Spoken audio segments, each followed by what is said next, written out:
ರಾಜ್ಯ ಕಾಂಗ್ರೆಸ್ ಉಸ್ತುವಾರಿ ಸುರ್ಜೇವಾಲಾ ಅವರು ರಾಜ್ಯಕ್ಕೆ ಬಂದು ಶಾಸಕರು ಸಚಿವರ ಜೊತೆ ಸಭೆ ಮಾಡಿದ್ರು. ಅಲ್ಲಿ ಸಾಲು ಸಾಲು ಅಸಮಾಧಾನಗಳನ್ನ ಶಾಸಕರಾದಿಯಾಗಿ ಎಲ್ಲರೂ ಕೂಡ ವ್ಯಕ್ತಪಡಿಸಿದ್ದಾಯಿತು. ಇದೆಲ್ಲ ಬೆಳವಣಿಗೆಯ ಬಳಿಕ ಸುರ್ಜೇವಾಲಾ ಮತ್ತು ಎಐಸಿಸಿ ಅಧ್ಯಕ್ಷ ಮಲ್ಲಿಕಾರ್ಜುನ ಖರ್ಗೆ ಅವರು ಸ್ವತಃ ಸಿಎಂ ಸಿದ್ದರಾಮಯ್ಯನವರಿಗೆ ಸೂಚನೆ ಕೊಟ್ಟರಂತೆ ಈ ರೀತಿ ಅಸಮಾಧಾನಗಳು ಇರಬಾರದು, ಅದೆಲ್ಲವನ್ನ ಬಗೆಹರಿಸಿ ನೀವೇ ಅದರ ಜವಾಬ್ದಾರಿಯನ್ನು ಹೊತ್ಕೊಳ್ಬೇಕು ಅಂತ. ಆ ನಿಟ್ಟಿನಲ್ಲಿ ಸರಣಿ ಸಭೆಗೆ ಸಿಎಂ ಸಿದ್ದರಾಮಯ್ಯನವರು ಮುಂದಾಕಿದ್ದಾರೆ. ಅನುದಾನ ಹಂಚಿಕೆ ವಿಚಾರದಲ್ಲಿ ಕಾಂಗ್ರೆಸ್ ಶಾಸಕರಿಗೆ ಯಾಕೆ ಆಹ್ವಾನ ಇಲ್ಲ ಅನ್ನೋದು ಪ್ರಶ್ನೆ. ಸಿಎಂ ಸಿದ್ದರಾಮಯ್ಯ ಸಭೆಗೆ ಬೆಂಗಳೂರು ಶಾಸಕರ ಜೊತೆಗೆ ಯಾಕಿಲ್ಲ ಸಭೆ? ಬೆಂಗಳೂರು ಶಾಸಕರನ್ನ ಸಭೆಯಿಂದ ದೂರ ಇಟ್ಟಿದ್ಯಾಕೆ ಸಿಎಂ ಸಿದ್ದರಾಮಯ್ಯ ಅನ್ನುವಂಥ ಪ್ರಶ್ನೆ. ಡಿಕೆ ಶಿವಕುಮಾರ್ ಬೆಂಗಳೂರು ಉಸ್ತುವಾರಿ ಆಗಿರೋದಕ್ಕೆ ಶಾಸಕರು ಸಭೆಗೆ ಕರೆದಿಲ್ವಾ? ಡಿಕೆ ಶಿವಕುಮಾರ್ ಅಧಿಕಾರದಲ್ಲಿ ಹಸ್ತಕ್ಷೇಪ ಮಾಡದಿರಲು ತೀರ್ಮಾನ ಮಾಡಿಬಿಟ್ರ ಸಿಎಂ? ಹೈಕಮಾಂಡ್ ಸೂಚನೆಯಂತೆ ಬೆಂಗಳೂರು ಉಸ್ತುವಾರಿಯಲ್ಲಿ ಹಸ್ತಕ್ಷೇಪವನ್ನ ಸಿಎಂ ಸಿದ್ದರಾಮಯ್ಯ ಕೂಡ ಮಾಡ್ತಿಲ್ಲ. ಹಾಗಾಗಿ ಅದನ್ನ ಡಿಕೆ ಶಿವಕುಮಾರ್ ಅವರಿಗೆ ಬಿಟ್ಬಿಟ್ಟಿದ್ದಾರಾ ಸಿಎಂ? ಈ ಪ್ರಶ್ನೆ ಇದೆ. ಅನುದಾನ, ಅಭಿವೃದ್ಧಿ ಜೊತೆಗೆ ಇರುವಂತಹ ಅಸಮಾಧಾನಗಳು ಇದೆಲ್ಲವನ್ನ ಬಗೆಹರಿಸುವುದಕ್ಕೆ ಅಂತಾನೆ ಸತತ 4 ದಿನಗಳ ಕಾಲ ಸಭೆಯನ್ನ ಸಿಎಂ ಸಿದ್ದರಾಮಯ್ಯ ನಡೆಸುತ್ತಿದ್ದಾರೆ. ನಿನ್ನೆಯಿಂದಲೇ ಆ ಸಭೆ ಪ್ರಾರಂಭ ಆಗಿದೆ.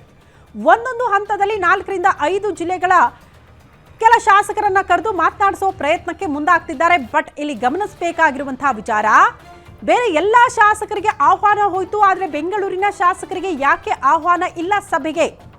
ಅನುದಾನ, ಅಭಿವೃದ್ಧಿ ವಿಚಾರ ಅಂತ ಬಂದಾಗ ಅವರನ್ನ ಕರೆದು ಮಾತನಾಡಿಸಬೇಕಾಗಿತ್ತು, ಯಾಕೆ ಮಾತನಾಡಿಸಿಲ್ಲ ಅನ್ನುವಂಥ ಪ್ರಶ್ನೆ. ಮೋಸ್ಟ್ಲಿ ಹಸ್ತಕ್ಷೇಪ ಯಾಕಪ್ಪ, ಬೆಂಗಳೂರಿನ ಜವಾಬ್ದಾರಿ ಹೊತ್ತಿರುವಂತಹ ಡಿಕೆ ಶಿವಕುಮಾರ್ ಅವರೇ ಎಲ್ಲ ನೋಡ್ಕೊಳ್ಳಿ ಬಿಡಿ ಅಂತ ಸಿದ್ದರಾಮಯ್ಯನವರು ಡಿಸೈಡ್ ಮಾಡಿಬಿಟ್ರ? ಬೆಂಗಳೂರು ಶಾಸಕರಿಗೆ ಅನುದಾನ ಹಂಚಿಕೆಯ ಜವಾಬ್ದಾರಿ ಡಿಕೆ ಶಿವಕುಮಾರ್ ಹೆಗಲಿಗೆ. ಬಿಬಿಎಂಪಿಗೆ ನೀಡಿದ ಅನುದಾನದಲ್ಲೇ ಶಾಸಕರಿಗೆ ಹಣ ಹಂಚೋದಕ್ಕೆ ನಿರ್ಧಾರ. ಬಿಬಿಎಂಪಿಗೆ 3,000 ಕೋಟಿ ರೂಪಾಯಿ ಅನುದಾನವನ್ನ ಸಿಎಂ ಸಿದ್ದರಾಮಯ್ಯ ನೀಡಿದ್ದಾರೆ. ಡಿಕೆ ಶಿವಕುಮಾರ್ ನಿರ್ಧಾರದಂತೆ ಬೆಂಗಳೂರು ಶಾಸಕರಿಗೆ ಅನುದಾನ ಹಂಚಿಕೆ ಆಗುತ್ತಾ? ಬೆಂಗಳೂರು ಶಾಸಕರ ಸಮಸ್ಯೆಯನ್ನ ಆಲಿಸೋದಕ್ಕೆ ಸಭೆಗೆ ಏನಾದರೂ ಡಿಕೆ ಶಿವಕುಮಾರ್ ನಿರ್ಧಾರ ಮಾಡ್ತಿದ್ದಾರೆ? ಅವರು ಪ್ರತ್ಯೇಕವಾಗಿ ಬೆಂಗಳೂರು ಶಾಸಕರನ್ನ ಕರೆದು ಅನುದಾನದ ವಿಚಾರಕ್ಕೆ ಸಂಬಂಧಪಟ್ಟಂತೆ ಆ ಸಭೆಯಲ್ಲಿ ನಿರ್ಧಾರ ಮಾಡೋದಕ್ಕೆ ಡಿಕೆ ಶಿವಕುಮಾರ್ ಅವರು ಮುಂದಾಗಿದ್ದಾರೆ ಅಂತ. ಅಲ್ಲಿಗೆ ಪ್ರತ್ಯೇಕವಾದ ಸಭೆ ಬೆಂಗಳೂರಿನ ಶಾಸಕರಿಗೆ, ಅದು ಡಿಕೆ ಶಿವಕುಮಾರ್ ಅವರ ಜೊತೆಗೆ. ಸಿಎಂ ಅವರ ಸಭೆಗೆ ಅವರಿಗೆ ಆಹ್ವಾನ ಇಲ್ಲ. ಅದೆಲ್ಲ ಜವಾಬ್ದಾರಿ ಕೂಡ ಡಿಕೆ ಶಿವಕುಮಾರ್ ಅವರ ಹೆಗಲಿಗೆ ಅನ್ನುವಂತಹ ವಿಚಾರ ಸದ್ಯ ಗೊತ್ತಾಗ್ತಾ ಇದೆ. ಈ ಬಗ್ಗೆ ಮತ್ತಷ್ಟು ಡೀಟೇಲ್ಸ್ ಅನ್ನು ಕೊಡ್ತಾ ಹೋಗ್ತಾರೆ ನಮ್ಮ ಪ್ರತಿನಿಧಿ ವೀರೇಶ್ ದಾನಿ ದೂರವಾಣಿ ಸಂಪರ್ಕದಲ್ಲಿ. ವೀರೇಶ್, ಬಹಳ ಕುತೂಹಲ, ಸಿಎಂ ಸಿದ್ದರಾಮಯ್ಯನವರು ಮಾಡ್ತಾ ಇರುವಂತಹ ಸಭೆ ಅಂದ್ರೆ ಎಲ್ಲ ಶಾಸಕರಾದಿಯಾಗೂ ಕೂಡ ಮಾಡ್ತೀವಪ್ಪ, ಪಕ್ಷ ಭೇದ ಮರೆತು ಕೆಲವರನ್ನ ಭೇಟಿ ಮಾಡೋದಕ್ಕೆ ಅವಕಾಶ ಮಾಡಿಕೊಟ್ಟಿದ್ದೀವಿ ಅಂತ. ಆದ್ರೆ ಬೆಂಗಳೂರು ಶಾಸಕರನ್ನ ಹೊರಗಿಟ್ಟಿದ್ ಯಾಕೆ ಅಂತ? ಯಾಕೆ ಸುಮ್ಮನೆ ಹಸ್ತಕ್ಷೇಪ, ಸುಮ್ಮನೆ ಯಾಕೆ ಆರೋಪಗಳನ್ನ ಮಾಡಿಸ್ಕೊಳ್ಳೋದು? ನಮಗೂ ಅದಕ್ಕೂ ಬೇಡಪ್ಪ ಅಂತ ಡಿಕೆ ಶಿವಕುಮಾರ್ ಅವ್ರಿಗೆಲ್ಲ ಬಿಟ್ಕೊಟ್ಬಿಟ್ರ ಸಿದ್ದರಾಮಯ್ಯನವರು ಹೇಗೆ ಅಂತ?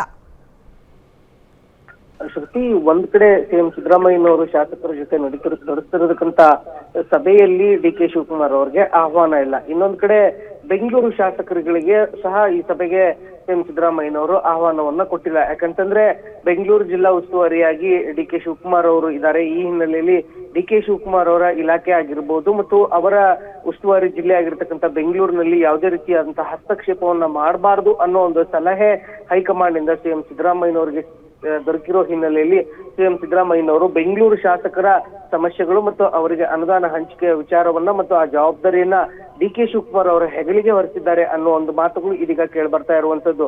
ಬೆಂಗಳೂರು ಅಭಿವೃದ್ಧಿಗಾಗಿನೇ ಸರ್ಕಾರ 3,000 ಕೋಟಿ ರೂಪಾಯಿ ಹಣವನ್ನ ಬಿಬಿಎಂಪಿಗೆ ಕೊಟ್ಟಿದೆ.